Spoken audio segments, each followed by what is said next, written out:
Hey guys, welcome back to my channel, or welcome to if you're new. So today I have an exciting video for you guys. This is going to be a part of a video hop. This is hosted by Sonja from Domestic Diva.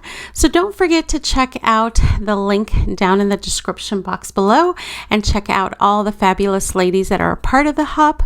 I know they would greatly appreciate it.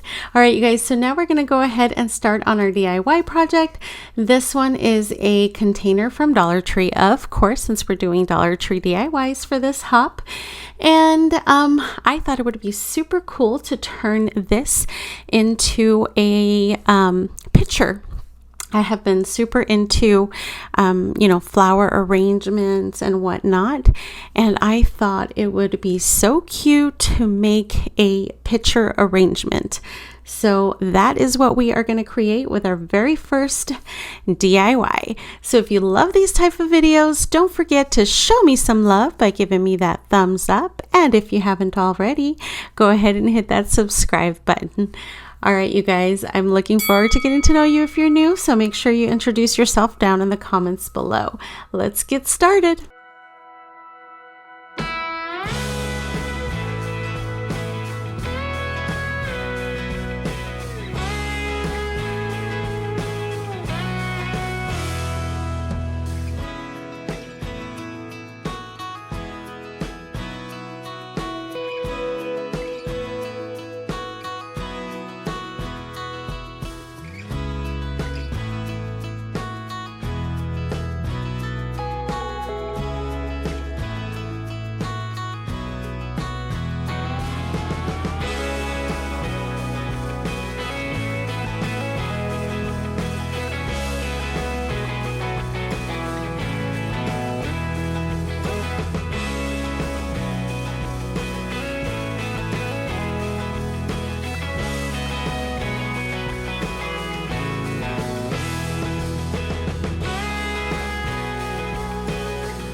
All right, you guys, so we have got it to the part where you're going to do this spout. And basically, I was just showing you that you have different options with what you want to use. This is actually one of the parts that came from my Cricut vinyl. And so just in case you were curious, it's a lot firmer than, say, a napkin roll. or paper towel roll, excuse me. So, I mean, it's up to you, but this one's just a little sturdier. Also, you want to keep in mind that if this is an arrangement that you're going to have indoors, this would work perfectly. But if you're going to do outdoors, you may want to consider like a PVC pipe or something along those lines. So the one thing I wanted to tell you is that the lid, I found out, and I'm going to save you guys a whole lot of time. Part of my problem was that I was having too much of the blade out.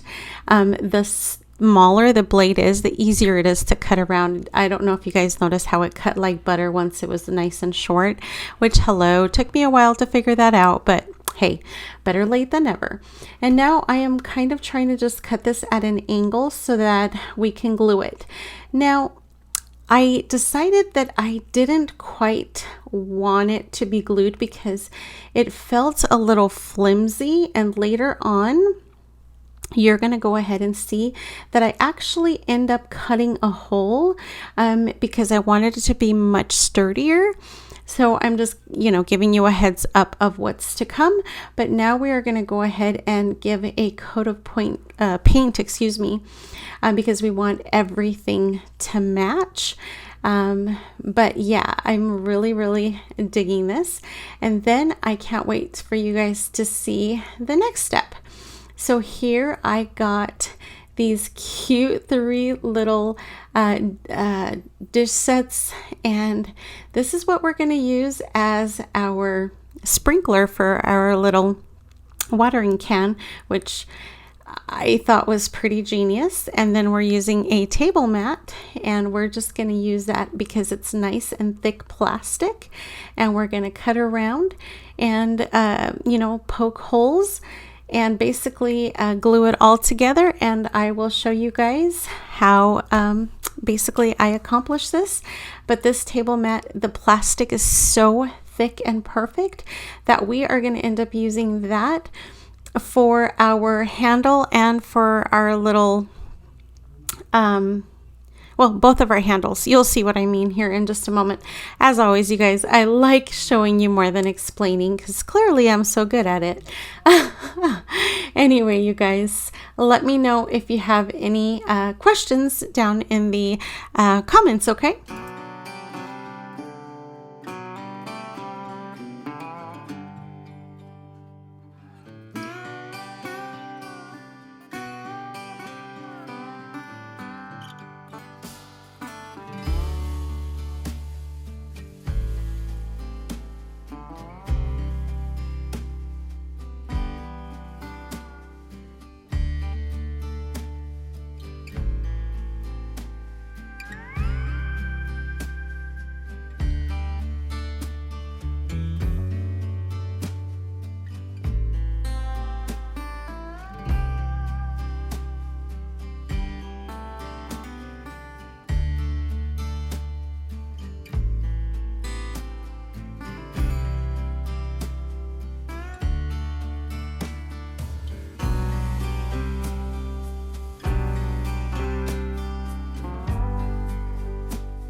All right, you guys, so you want to make the hole just big enough so that you can put your little spout in there and just add glue around, and it actually will wedge in there nicely.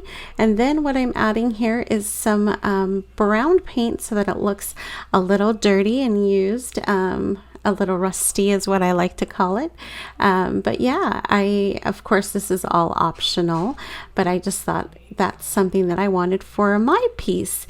Just added a little more emphasis to the different textures of the, little watering can, and I just really liked the way that looked and the effect that it gave. So again, that is completely up to you. You can make this a bright yellow can, you can make it a red can, whatever color you want. Now we're going to add a final touch and just add a little cute ribbon, and then we're going to put in our flowers and call it good. And you guys, please let me know what you think of this DIY project. I'm super happy with the way it turned out, and I'm displaying it in my home and take great pride in my crafts.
Alright guys, and for this last DIY project, I had this in my backyard, so it's nice and rusty, just like I like everything.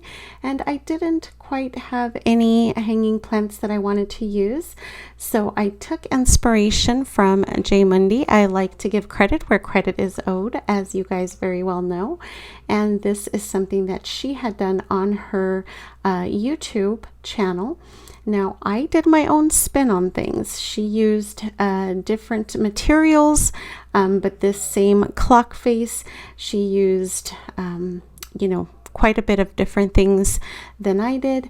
But, that's the thing with YouTube. You could take ideas or inspiration from other YouTubers and then put your own twist on it.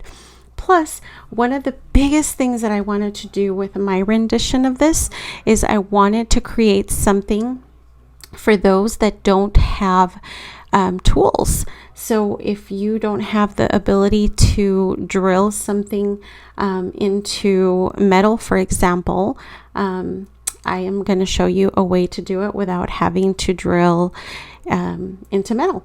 So stay tuned for that.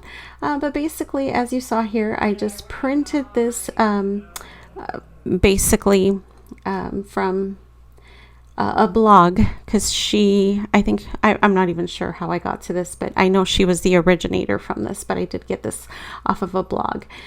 And then I got a dog bowl, and I believe she used a cake pan.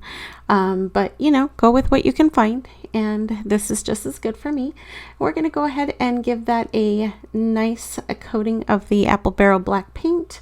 And once we finish that, we are going to go ahead and proceed to the next step. But I really, really hope you guys love it.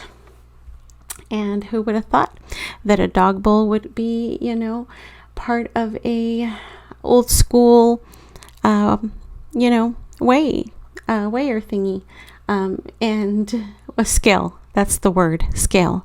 You guys, I am so tired.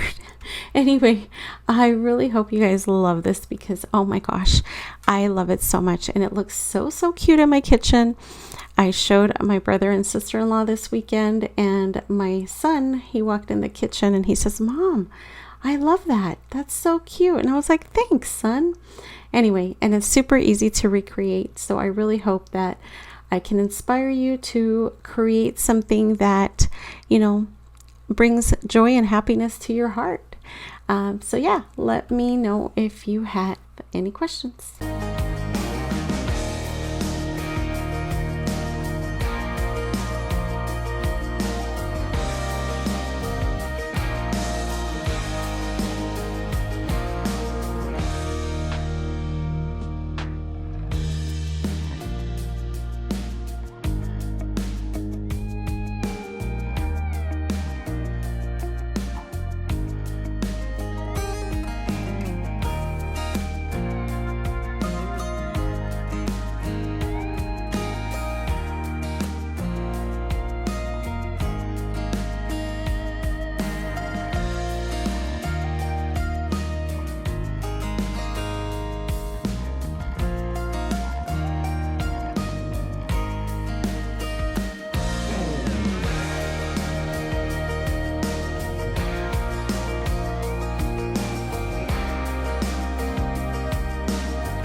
Alrighty, so you are going to want to go ahead and take this wired twine, and basically this is what you're going to go ahead and use if you don't have a way of drilling into metal.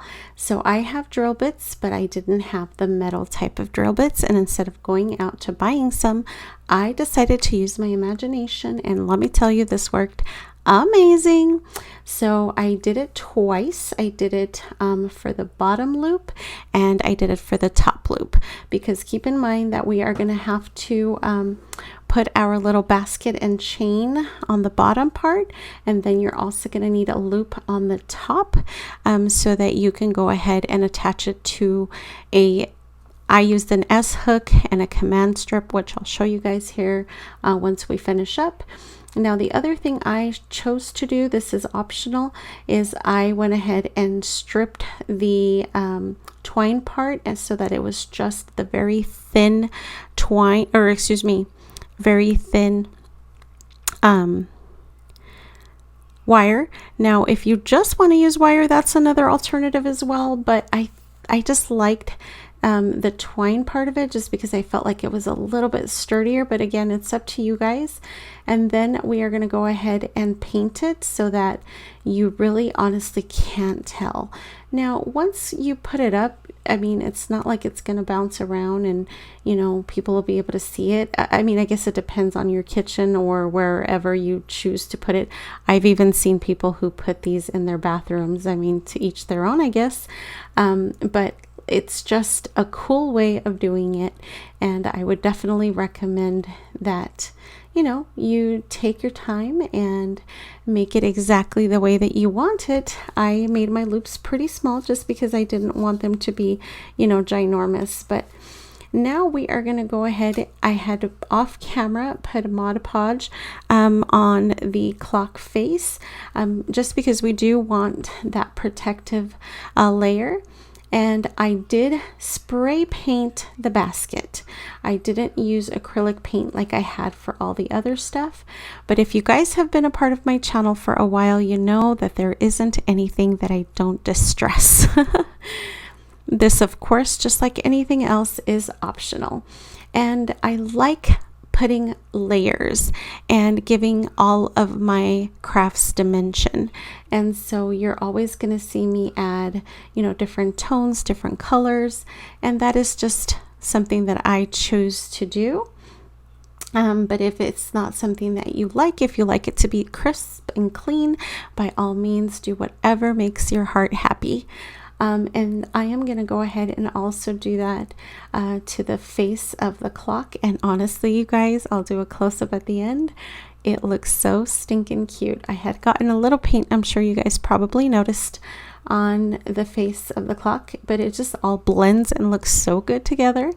And you know, this distinguishes, you know, my piece as well. I mean, like I said, even the basket, just everything. The chain that I use is different. Everybody has their rendition of things, and inspiration from other places is never a bad thing. But anyway, you guys, take a look at how I finish it up and how it looks in my kitchen, and I'm so excited for you guys to tell me what you think. But yeah, anyway, check it out.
Well guys, that concludes today's video. I absolutely hope you enjoyed them, and I would love for you to share which one of today's projects is your favorite. And I thank you so much for tuning in today, and don't forget to check out the other ladies. All right guys, have a beautiful and blessed day. Thanks for watching. Bye guys.